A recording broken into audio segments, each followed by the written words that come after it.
Hello everyone, AmyR here with Prairie Paper and Ink, and I have this super fun shaker card to share with you guys using the My Favorite Things. This is the Pure Innocence Fun in the Sun stamp set. And I've got the main image here on my acrylic block, and then I'm inking it up with Simon Says Stamp Intense Black ink, and then stamping onto some Nina Solar White 110 pound cardstock. So once I've got that stamped, I'm going to use my Copic markers to color in the image. And I started with E35 for this. I wanted to kind of give her skin a more suntanned sort of look. So I started with the E35 and I've super sped this up to about 8 times faster than it took me. An image like this is fairly simple to color. It took me about 10-15 minutes. I get asked a lot how long it takes sometimes color images, and I never really time myself because I just enjoy the process of coloring. And then I only know when I go to edit videos and then I see how long the footage is. So that's why I'm saying it's about 10-15 minutes, but closer to 15, I'm sure.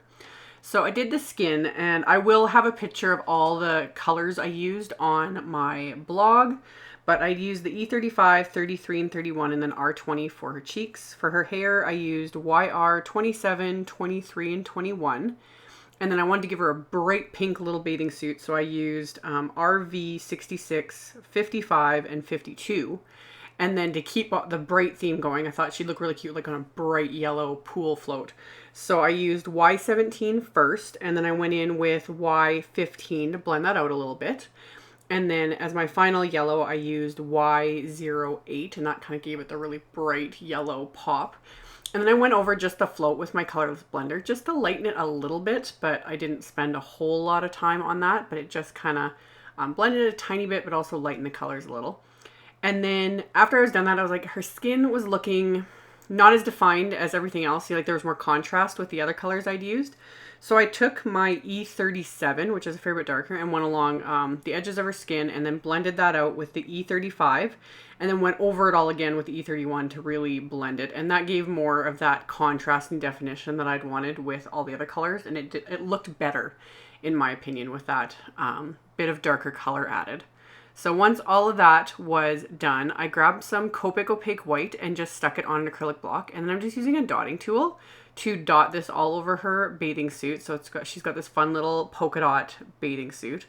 So dotted all that in place, and then I just used my little Copic opaque brush, which I've shown in previous videos how it's like all bent and messed up, but it still kind of works. So just to quickly paint on a little bit of a highlight on the pool float.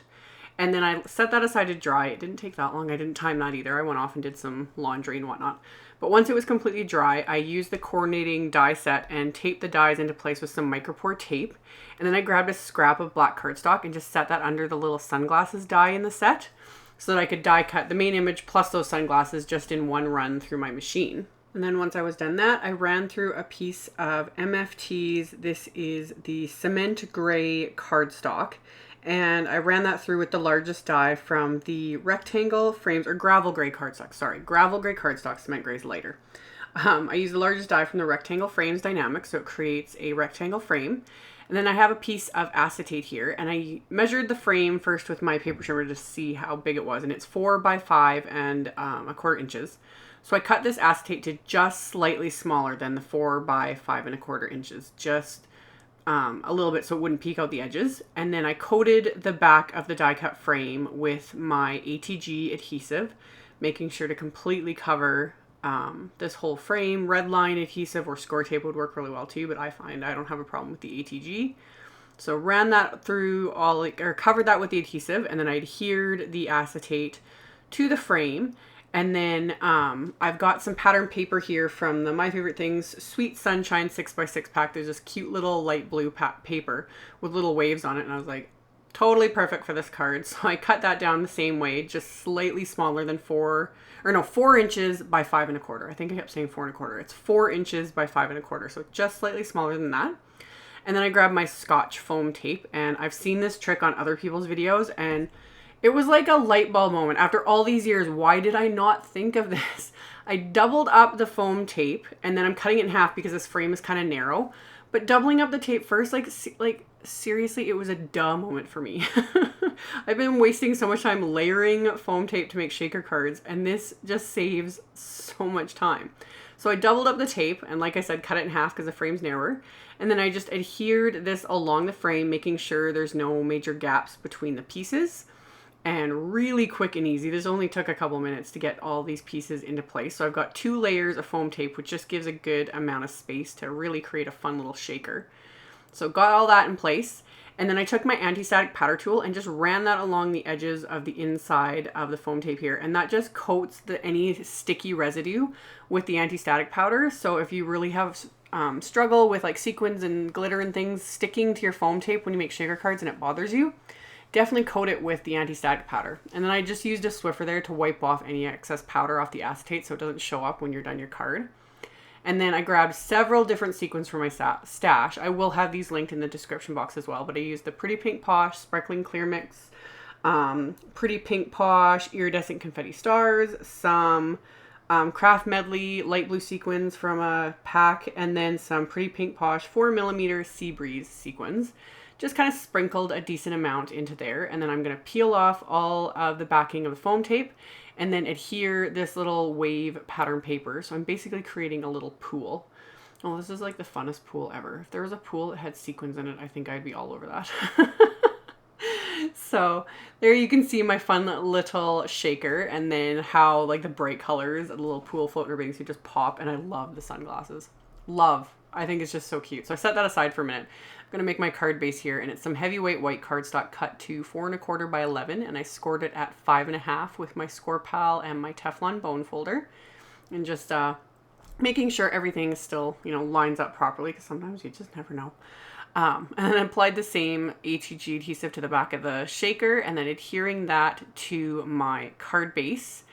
And then to adhere my little main image here, I pulled out my Creative Station light. I could have used ATG, but I wanted to give it a really good amount of adhesive. And I have this little 3-inch refill for the light. And when I first got it, I was like, really, does a person need this when you have the full one?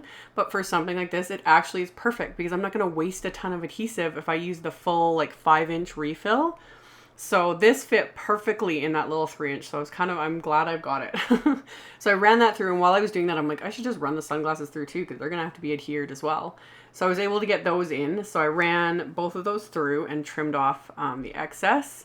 And then I pressed down really well with my fingers, and then had another somewhat bright idea and grabbed that same dotting tool.